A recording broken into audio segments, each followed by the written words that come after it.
Hi, we are here with the Winter Workspace Session 1 studio visits with Rosemarie Fiore, and she is a pyrotechnic artist who does large-scale installations using found objects that are turned into tools. Rosemarie, could you explain to us what your process is?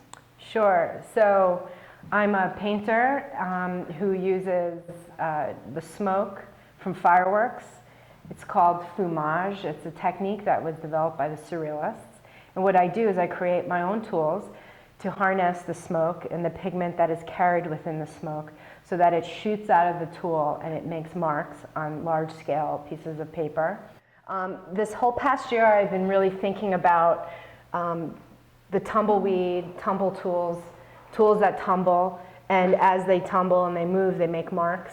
So I've been basing my ideas on this in round form, and I've been looking into these more elementary forms, which are called platonic forms, and I have a few up here. And I've been basing my newest tools on them. So I began painting with these tumble tools. So the black was once paint.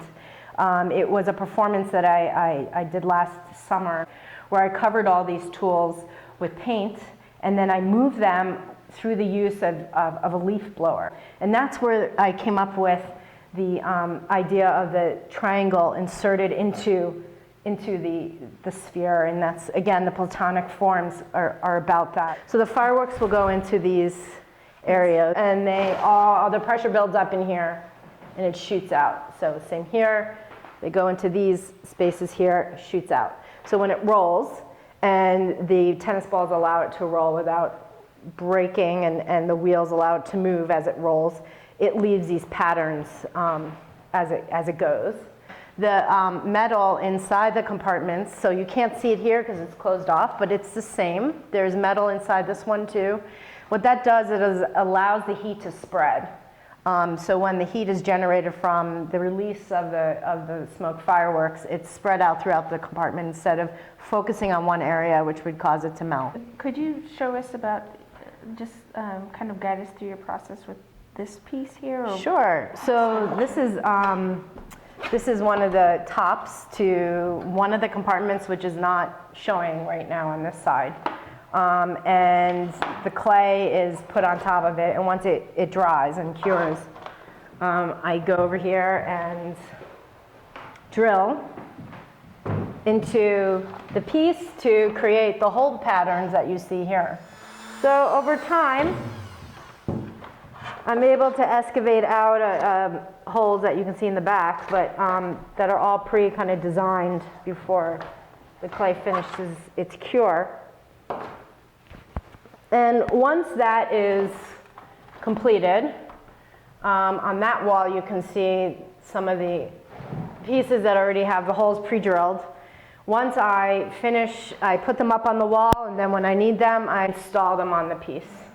So this piece has a while to go still because I have to close off the compartments and then think about, how it will move when I use it. And I would probably end up going into it even more as I use it to make it more simple to use or easier to move.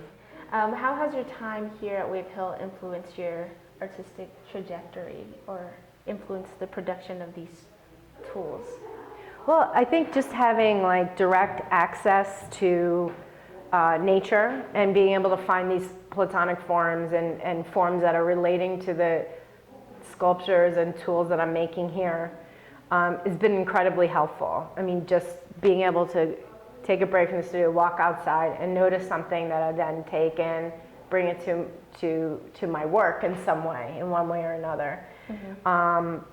That's pretty amazing. I mean, it's fantastic to be supported and be able to develop things with the support of the staff and meet the other artists that are in the program.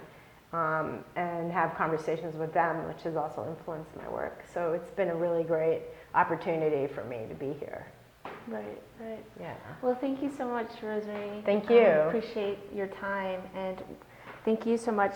This is the Winter Workspace 2017 studios with Rosemarie. Thank you so much. Thank you.